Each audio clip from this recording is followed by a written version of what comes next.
मजबूरी वाली आदतें आप में जमी हुई यादों से पैदा होती हैं। ये किस हद तक हावी हैं, इससे तय होगा कि आप कितने मजबूर हैं।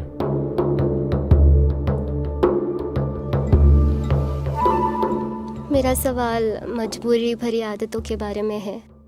खाने की आदतें, ड्रग्स की आदतें, भावनात्मक मजबूरियाँ, जीवन की हर मजबूरी। और ये उस शोर और अशांति से कैसे जुड़ा है। ये जो हमारे अंदर है, हमारे अंदर का ये शोर हमारी आदतों के रूप में कैसे बाहर आता है। देखिए, जिसे आप आदतें कहते हैं, Generally, people only recognize compulsive physical behavior. आमतौर पर लोग सिर्फ शरीर की मजबूरी भरी आदतों को ही पहचानते हैं। किसी को शराब की लत है, किसी को किसी दूसरी चीज की लत है, किसी व्यक्ति को दूसरों का अपमान करने या कुछ नकारात्मक करने की आदत है और वो उससे दूर नहीं हो पाते। पर हमें थोड़ा और गहराई से देखना चाहिए। हमारे उठने और बैठने में भी आदतों की मजबूरी मौजूद है। अगर आप हठ योग का अभ्यास कर रहे हैं तो शायद धीरे धीरे आपके उठने और बैठने का तरीका एक सचेत प्रक्रिया बन रहा है, वरना यह ज्यादातर आदतों से होता है। अगर हम आपकी परछाई देखें, आप कैसे बैठते हैं, तो हम लगभग जान जाएंगे कि ये कौन है, क्योंकि आप एक खास तरीके से बैठते और खड़े होते हैं। क्या आपने गौर किया है? सभी के अलग अलग मजबूरी भरे पैटर्न होते हैं। मजबूरी वाली आदतें आप में जमी हुई यादों से पैदा होती हैं।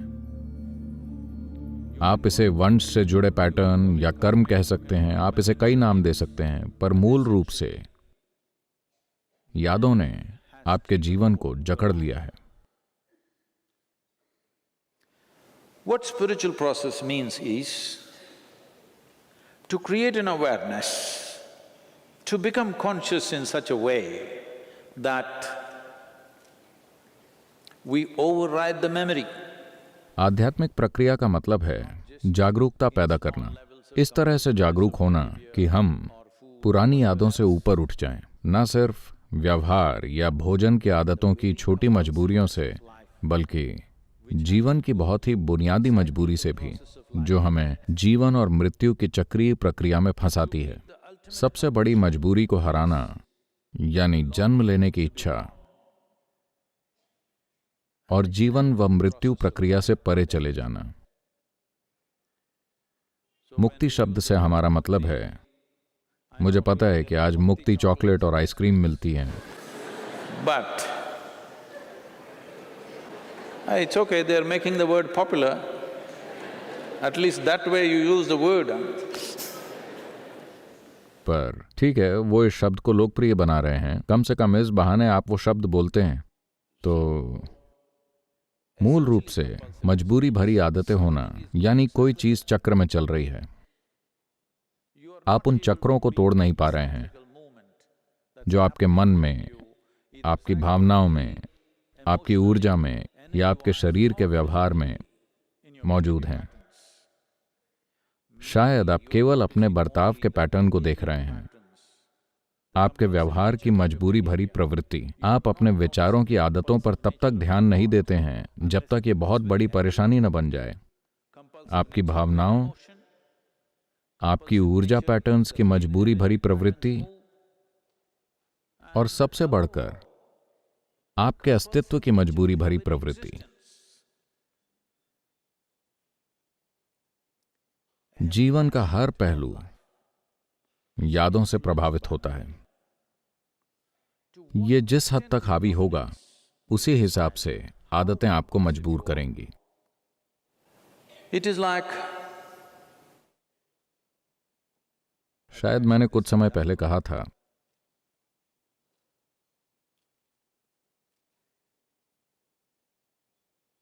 स्वामी रोजाना यहां पीछे से आ जाते हैं, पर मजबूरी में नहीं। जब हेडफोन पर वो सुनते हैं कि मेरी आवाज़ कुछ वैसी हो रही है, तो वो मुझे गर्म ड्रिंक देते हैं, जिसे मैं कभी कभी पीता हूं और कभी कभी नहीं पीता। पर आप इसे एक मजबूरी वाली आदत बना सकते हैं, यानी हर दिन 2 बजे गर्म ड्रिंक,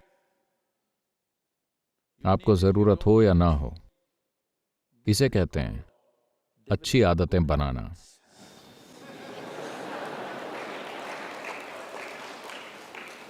कोई अच्छी आदत नहीं है, सभी आदतें खराब होती हैं, क्योंकि आदत यानी आप मजबूरी के पैटर्न में जीने की कोशिश कर रहे हैं। प्यास लगने पर आप पानी पीते हैं। नहीं नहीं, ऐसे नहीं। डॉक्टर आपको कहेंगे रोजाना 3 लीटर पानी पीजिए, फिर आधा समय आप टॉयलेट में मिलेंगे।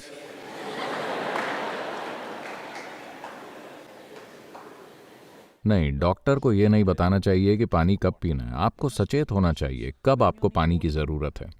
यह बहुत सरल है, पर नहीं, सब तय है। जब सब तय होता है तब ऐसा लगता है कि आप कुशलता से काम कर रहे हैं। हाँ, ये सच है। कुशलता बिना प्रेम के अच्छी नहीं है, ये क्रूर हो जाती है। एडोल्फ हिटलर बहुत कुशल हैं, पर भयंकर क्रूर हैं। हर किसी के जीवन में यही होगा। अनजाने में आप अत्याचारी हो जाते हैं। शायद सौभाग्य से आप कभी भी उसके जैसे सक्षम नहीं होंगे, पर आप अपने और अपने आसपास के सभी लोगों के लिए उसी जैसे क्रूर हो जाएंगे, क्योंकि आपके पास अनुशासन की मूर्खतापूर्ण भावना है। अब पर सद्गुरु, अगर मैं अपने बच्चों को 6 बजे नहीं जगाऊंगा तो वो दोपहर के समय जागेंगे। ये सत्य है, ये सच है। आपको उन्हें 6 बजे जगाना है, वरना वो आलसी हो सकते हैं। तो ये एक बारीक खेल है। जीवन एक बारीक खेल है। अगर आप इसे बुरे तरीके से खेलना चाहें तो आपकी मर्जी है, पर अगर आप इसे अच्छे से खेलना चाहते हैं तो ये एक बारीक खेल है। एक ही काम को कई अलग तरीकों से किया जा सकता है। तो सद्गुरु, मैं अपने बच्चों को कैसे जगाऊं? सद्गुरु, जागरूकता से सुबह 6 बजे, क्योंकि उन्हें 7 बजे स्कूल जाना होता है।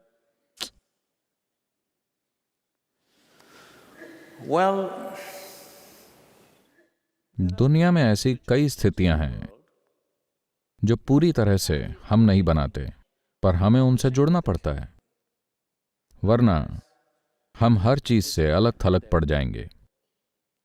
हमें बच्चे को 7 बजे स्कूल भेजने के लिए जगाना है। ऐसा हुआ 6 बजे नहीं, 7 बजे। एक मां सुबह से 10वीं बार आई और अपने बेटे को झकझोर कर कहा, उठो, तुम्हें स्कूल जाना है। वो बोला, मम्मी, मुझे स्कूल में कोई भी पसंद नहीं करता। टीचर मुझे पसंद नहीं करते, कर्मचारी मुझे पसंद नहीं करते, बस ड्राइवर मुझसे नफरत करते हैं। मुझे स्कूल नहीं जाना है।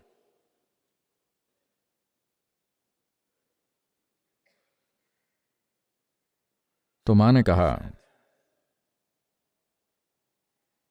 नहीं, तुम्हें जिम्मेदार होना चाहिए, तुमको स्कूल जाना ही पड़ेगा, आखिर तुम प्रिंसिपल हो।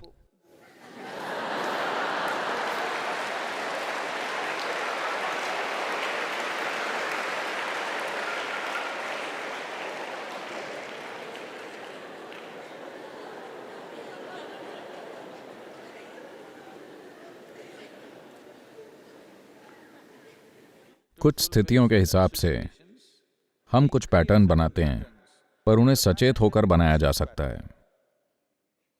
शायद वो एक कठोर पैटर्न हो, पर कुछ स्थितियों के हिसाब से कुछ समय के लिए एक सचेत पैटर्न हो सकता है, पर उसे हमारे सिस्टम का हिस्सा बनने की जरूरत नहीं है। If you go with the rhythms of nature naturally some things will happen in certain ways. अगर आप प्रकृति के लय के साथ चलेंगे तो स्वाभाविक रूप से कुछ चीजें कुछ खास तरीकों से होंगी। क्या ये भी एक आदत नहीं है कि हर साल जून के महीने में मॉनसून आता है? क्या ये एक आदत नहीं है? आदत है। यही प्रकृति है, यही अस्तित्व की भौतिक प्रकृति है। इसके पैटर्न होते हैं, तयशुदा पैटर्न। दुर्भाग्य से मॉनसून भी थोड़ा सचेत हो रहा है और आ नहीं रहा है।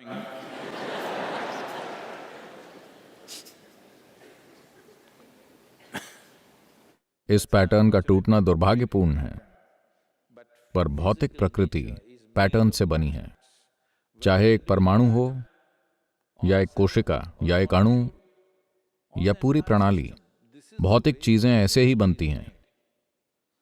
This is the difference or distinction a human being knowingly or unknowingly trying to establish. यही वो फर्क है जिसे मनुष्य जाने अनजाने में स्थापित करने की कोशिश कर रहा है कि मैं भौतिक दायरे से परे हूँ। शायद उसे कोई आध्यात्मिक शिक्षा न दी गई हो, पर फिर भी वो व्यक्ति भी किसी तरह खुद को ये साबित करने की कोशिश कर रहा है कि मैं शरीर से ज्यादा कुछ हूँ। अगर कोई आपको एक भौतिक चीज मानकर बर्ताव करता है तो आपको बुरा लगता है ना? हेलो, भौतिकता सेट पैटर्न्स पर टिकी है। भौतिक से परे का आयाम किसी भी पैटर्न पर टिका हुआ नहीं है। इसी जगह से, इसी आयाम से मानव मन में चेतना का विचार पैदा हुआ है। जीवों के विकास के पैमाने में इंसान अभी ऐसे हैं जैसे मान लीजिए एक पक्षी जो लंबे समय तक पिंजरे में बंद हो, फिर कई वर्षों के बाद पिंजरे का दरवाजा खोल दिया जाए, पर पक्षी कभी उड़ने की कोशिश नहीं करता क्योंकि उसे पिंजरे की आदत हो गई है। वो पिंजरा उसकी पहचान बन गया है और वो उड़ता ही नहीं है। फिलहाल इंसानी स्वभाव ऐसा ही है। प्राणियों का विकास इस तरह से हुआ है कि एक रेंगने वाला प्राणी अब ऐसा हो गया है। अब पिंजरे का दरवाजा टूट चुका है, पर फिर भी हम बाहर नहीं जाते, बस आदत के कारण।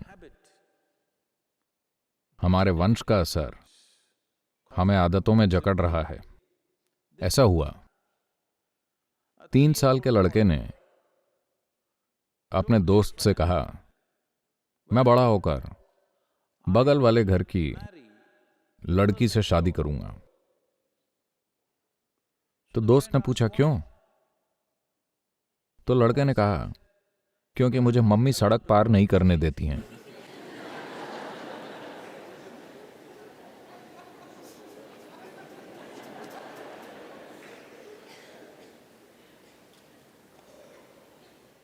तो आदतें, इनसे लड़ने की या इन्हें जबरदस्ती हराने की कोशिश ना करें। आपको बस होश पूर्वक जीना होगा। ये अंधेरे और उजाले जैसा मामला है। आप अंधेरे से मत लड़िए, ये मूर्खता होगी। मजबूरी वाली आदतें चेतना की कमी का एक रूप है। आपको उससे लड़ने की जरूरत नहीं है। अगर आप अधिक सचेत हो जाते हैं तो मजबूरी वाले पैटर्न गायब हो जाएंगे। ये ऐसा ही है जैसे अगर आप रोशनी कर दें तो अंधेरा दूर हो जाता है। आपको उससे लड़ने की जरूरत नहीं है। अगर आप अंधेरे से लड़ते हैं तो आप हमेशा लड़ते ही रहेंगे।